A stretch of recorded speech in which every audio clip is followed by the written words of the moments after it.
کچھ دیر سلطان کسی گہری فکر میں مستغرق اور ہم احتراماً خاموش کھڑے رہے۔ بظاہر امیر نہایت خوش نظر آ رہے تھے، لیکن ان کے دلی خیالات مختلف تھے۔ انہوں نے سلطان سے عرض کی کہ آپ کے القدس میں رہنے سے کوئی فائدہ نہ ہوگا، بلکہ اس طرح اسلامی مفاد کو نقصان پہنچنے کا اندیشہ ہے۔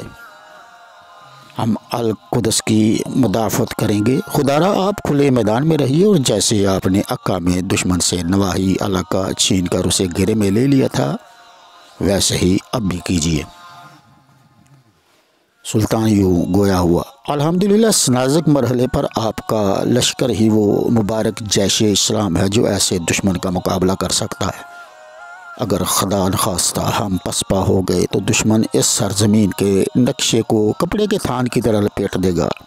جیسا کہ میں پہلے واضح کر چکا ہوں، دنیا اسلام کی سلامتی کی ضمانت صرف آپ ہیں، آپ ہی مسلمانوں کے محافظ ہیں۔ المشطوب نے قبضہ شمشیر پر ہاتھ رکھتے ہوئے کہا، واللہ جب تک میرے جسم میں جان ہے میں آپ کا ساتھ نہیں چھوڑوں گا۔ دوسرے امیروں نے بھی حوصلہ افزا جواب دیے اور سلطان کے چہرے پر مسرت کی لہر دوڑ گئی۔ پھر حسب دستور مہمانوں کے لیے دسترخوان بچھائے گئے اور کھانے کے بعد وہ رخصت ہو گئے۔ جمعرات کا دن بڑی گرم جوشی اور تیاری میں گزرا۔ شام کو ہم نے پھر سلطان کی بارگاہ میں حاضری دی۔ ہم کافی دیر تک سلطان کے پاس بیٹھے رہے، لیکن وہ خاموش رہا۔ نماز عشاء کے بعد ہم حسب معمول رخصت ہوئے۔ میں بھی اٹھ کر چلا، لیکن سلطان نے مجھے ٹھہرنے کا اشارہ کیا۔ میں سلطان کے قریب بیٹھ گیا۔ جب سب چلے گئے تو سلطان نے مہر سکوت توڑتے ہوئے پوچھا، کیا آپ نے کوئی تازہ خبر سنی ہے؟ میں نے عرض کیا، نہیں۔ ابو الحجہ نے اپنے خط میں لکھا ہے کہ امیر اور مملوک میرے مکان پر جمع ہوئے۔ وہ ہمیں الزام دیتے ہیں کہ ہم نے قلعہ بند ہونے کا منصوبہ بنایا ہے۔ ان کا خیال ہے کہ دشمن آسانی سے شہر کے نواحی علاقوں پر تصرف کر لے گا اور ہم سب عکا جیسے المیہ کا شکار ہو جائیں گے۔ ان کی رائے میں کھلے میدانوں میں غنیم سے مار کا آرائی بہتر ہے۔ اگر خدا کے فضل سے ہمیں فتح نصیب ہوئی تو ہم ساری سرزمین فلسطین کے مالک بن جائیں گے، اور اگر خدا نخواستہ شکست ہوئی تو ہمیں صرف یروشلم سے ہاتھ دھونے پڑیں گے۔ فوج تو مکمل ہلاکت سے بچ ہی جائے گی۔ اس خط میں یہ بھی شرط ہے کہ اگر ہمیں قلعہ بند ہونے کا آپ حکم دیتے ہیں تو آپ ہمارے ساتھ رہیں یا اپنے کسی عزیز کو مقرر کر دیں۔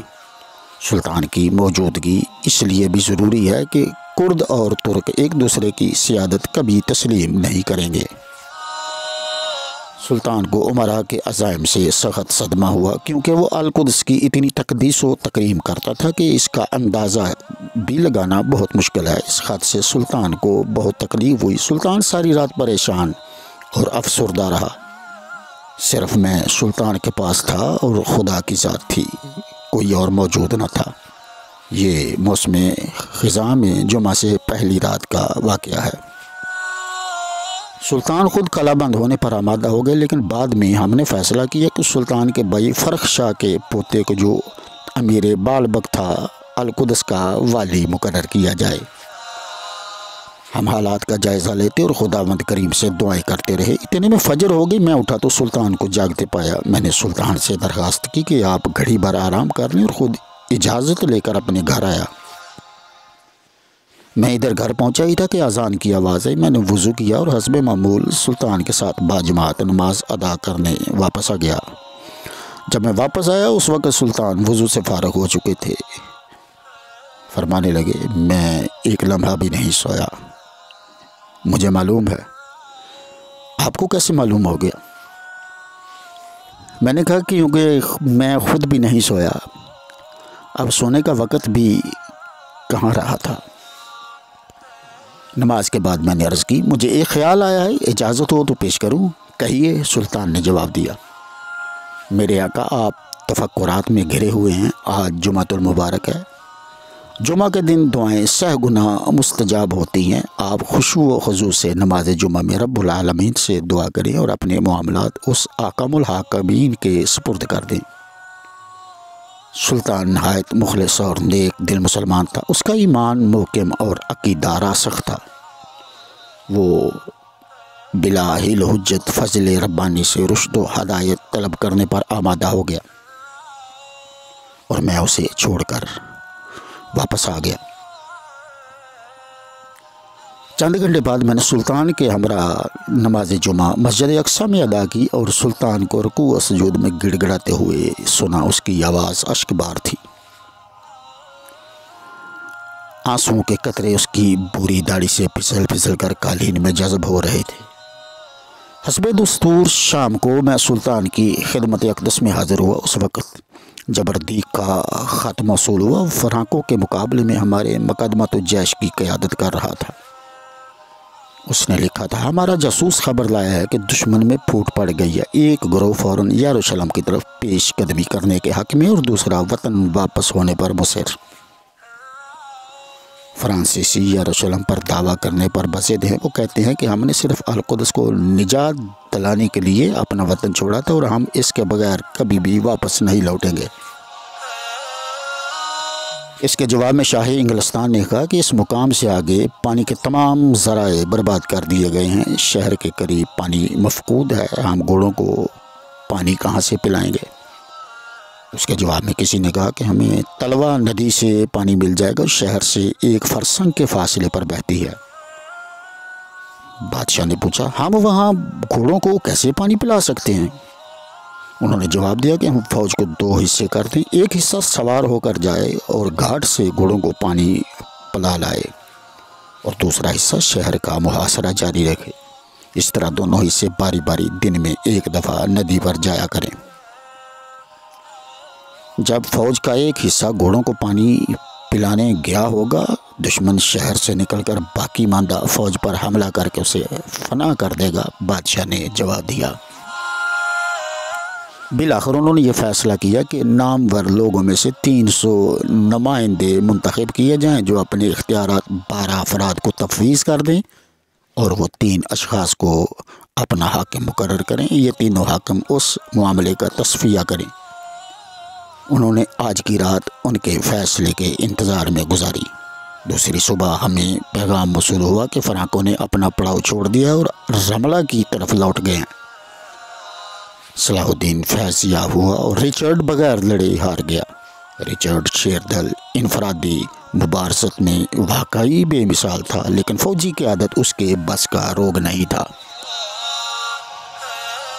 صلاح الدین کے حوصلے اور صبر کی فولادی لچک سے صلیبیوں کی آہنی شجاعت پاش پاش ہو گئی۔ عیسائی فوج جو ہی یروشلم سے پسپا ہوئی، اس کی جمعیت کا شیرازہ بکھر گیا اور جیسے شدید دباؤ سے لوہا ٹکڑے ٹکڑے ہو جاتا ہے، ویسے ہی اس کی فوج کے اجزاء منتشر ہو گئے۔ فرانسیسی ایسے برسر نزاع ہوئے کہ ان سے مصالحت ناممکن تھی۔ وہ غصے سے بھرے ہوئے شمال کی طرف چلے گئے۔ جافا کی سڑک پر زائروں کے گروہ اور ہجوم نظر آنے لگے۔ اطالوی سپاہی ساحل کے تجارتی قلعوں کی طرف بھاگے اور اسکلان کی نئی دیواروں کی حفاظت کے لیے ٹیمپلر اور ہاسپٹلر باقی رہ گئے۔ رچرڈ اکا کی طرف اس طرح واپس ہوا جیسے کوئی سخت مصیبت سے جان چھڑا کر بھاگا ہو۔ کوئی بھی اس کے عزائم سے آگاہ نہ تھا، لیکن اس میں شبہ نہیں کہ وہ بڑی بے صبری سے انگلستان جانے کا منتظر تھا۔ انگلستان میں اس کی موجودگی نہایت ضروری تھی۔ اس نے اتنی دیر تاخیر بھی اس لیے گوارا کی تھی کہ صلیبی سپاہی یروشلم کی تسخیر پر بضد تھے۔ جب تک صلیبیوں کے منہ القدس کی طرف رہے، اس کے پندار نے اسے واپسی کی اجازت نہ دی۔ وہ ان کو ایسے چھوڑ کر کیسے جا سکتا تھا؟ لیکن اب شکست ایک مسلمہ حقیقت بن چکی تھی۔ اب وہ آزاد تھا، جیسے کوئی بچہ اپنا پسندیدہ کھلونا پہن کر نئے کھلونے کی طرف متوجہ ہو جاتا ہے، اس طرح رچرڈ کا صلیبی جنگ سے جی بھر گیا تھا اور اس نے بڑی بےتابی سے واپسی کے لیے سمندر کا رخ کیا۔ روانگی سے پیشتر اس سے 2 نہایت احمقانہ حرکات سرزد ہوئیں۔ اس نے مجلس مشاورت میں قاہرہ پر حملہ کرنے کا منصوبہ باقاعدہ طور پر منظور کیا اور 3000 انگریز اور نارمن سپاہیوں کی فوج بھیجنے کا یقین دلایا۔ یہ منصوبہ اس قدر ناقابل عمل تھا کہ اس کے موسیقار ایمبروز کو بھی اس اقدام کے کھوکھلے پن کا احساس تھا۔ دوسری احمقانہ حرکت اس نے یہ کی کہ جلد بازی سے کام لیتے ہوئے ملک العادل کی خدمت میں اپنے سفیر روانہ کر دیے کہ وہ ملک العادل سے درخواست کریں کہ وہ اپنے بھائی سلطان صلاح الدین سے صلیبیوں کا معاہدہ طے کرا دے۔ ان حالات میں بھی وہ سازگار شرائط صلح حاصل کرنے کی خوش فہمی میں مبتلا تھا اور نیم برباد اسکلان چھوڑنے پر ہرگز آمادہ نہ تھا۔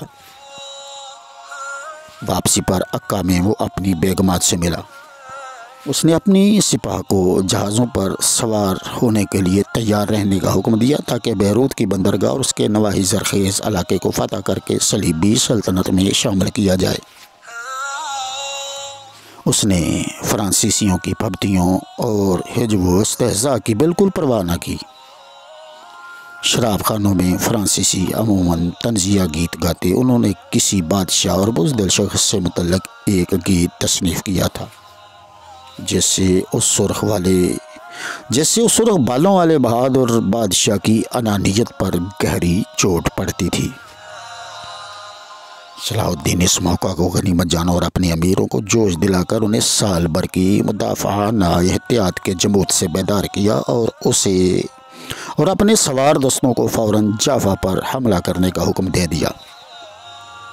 وہ یکدم یوں وارد ہوئے جیسے شب تار کے گٹا ٹوپ اندھیروں سے بجلی کی شمشیر آبدار نمودار ہو جائے۔ وہ 20,000 سوار تھے۔ ان کے آلات محاصرہ اونٹوں اور خچروں پر لدے ہوئے تھے۔ اس لشکر کے بازوؤں پر پرجوش عرب سرگرم سفر تھے۔ وہ سراسیمہ صلیبیوں کو کھیتوں اور مضافات سے ہانکتے ہوئے بڑے اور جافا کے شہر پناہ کے گرد پھیل گئے۔ انہوں نے اپنی منجنیکوں سے باب القدس پر بھاری پتھروں اور آہنی گزوں کی بوچھاڑ کر دی۔ 5,000 عیسائی بہادر فصیل کے اندر پھنس کر رہ گئے۔ انہوں نے اس خونی ہنگامے میں شہر کی پرجوش مدافعت کی اور رچرڈ کو اس ناگہانی حملے کی اطلاع دینے کے لیے ایک جہاز جلدی سے عکا کی طرف روانہ کر دیا۔ مسلمانوں کا حملہ روک دیا گیا اور ترکمانوں کا جوش سرد ہو گیا جنہیں محاصروں سے کوئی دلچسپی نہ تھی۔ صلاح الدین نے بساد اسرار انہیں دوبارہ حملہ کرنے پر آمادہ کیا۔ 3 دن تک منجنیک شہر کے دروازے پر پہم سنگ باری کرتے رہے۔ بلاخر دروازے سے متصل فصیل میں 2 نیزے چوڑا شگاف ہو گیا۔ اب ترکمانوں کو فتح کے آثار نظر آنے لگے۔ چنانچہ وہ تینوں کی بچھاڑ کی اوڑ سے اس شگاف میں کود پڑے۔ ان کی تلواریں عیسائی مدافعین کی زرہوں سے ٹکرانے لگی۔ مملوک امیر لاشوں اور پتھروں کے انبار روندتے ہوئے یلغار کر کے اس شگاف میں گھس گئے اور عیسائیوں کو پیچھے دھکیل دیا۔ وہ بازاروں سے بھاگتے ہوئے ایک حصار سے پناہ گزین ہو گئے جو سمندر کی ریت کے قریب ایک بلند چٹان پر واقع تھا۔ ترکمان اور عرب گروہ در گروہ شہر میں داخل ہو گئے۔ چاروں طرف مکان اور دکانیں مال و اسباب سے پر تھیں۔ وہ مال غنیمت پر دیوانوں کی طرح ٹوٹ پڑے۔ وہ ایک خانقاہ کے دروازے کو توڑ کر اندر داخل ہو گئے اور راہبوں کو اذیت دے کر قتل کر دیا۔ اس طرح ایک گرجا لوٹ لیا گیا اور اس کی عمارت نظر آتش کر دی گئی۔ بازار دھوئیں اور لوٹ کے انباروں سے ہٹے پڑے تھے۔ لوگ چیخ رہے تھے۔ چاروں طرف افراتفری مچی ہوئی تھی۔